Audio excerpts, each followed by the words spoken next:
So hi everyone. So today we will discuss about CURB-65 score. So first a case scenario. A 80-year-old male patient presented with history of fever, cough and expectoration for the last 5 days.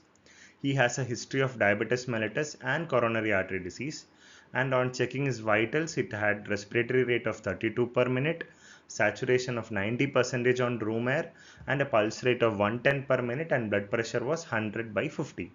The patient is conscious, oriented, and obeying commands. He had a normal renal function test.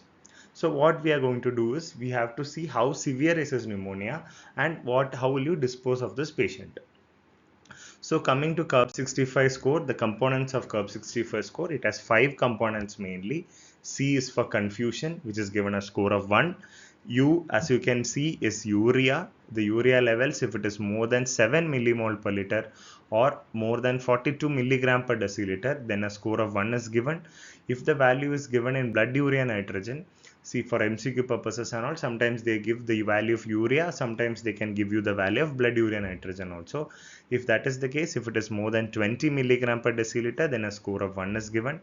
Respiratory rate more than 30, a score of 1 is given. And if the BP, the systolic BP, if it is less than 90 millimeter mercury, or if the diastolic BP is less than 60 millimeter mercury, then a score of 1 is given.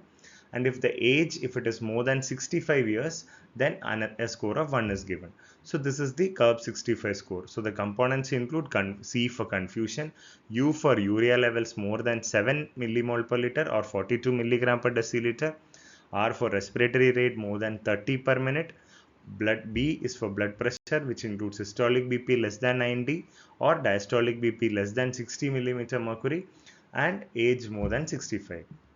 So what we can learn conclusion from here is this CURB-65 score is used as a prediction tool to predict mortality in a patient with community acquired pneumonia.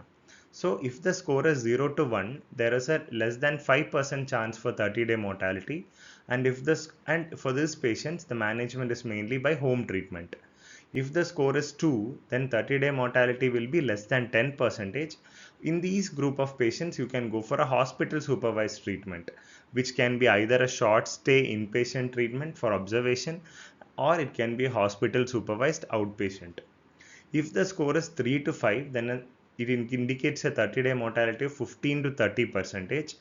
So in these conditions, the patient should be admitted in the hospital, and you also have to consider admission in the ICU. So in a case where the score of more than 3, that is score of 4 or 5, then admission in ICU should be considered. So this is the inference of the CURB-65 score. So coming to our patient, he was an 80-year-old patient. So first is he didn't have confusion, and his urea levels were normal because he had a normal renal function test, and his respiratory rate was 32 per minute.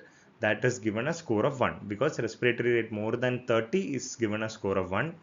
BP, again, this I want to uh, explain clearly, because if the systolic BP is less than 90 millimeter mercury, or if the diastolic BP is less than 60 millimeter mercury, it is given a score of 1. So in this patient, his diastolic BP was 50. That is why a score of 1 has been given to this patient.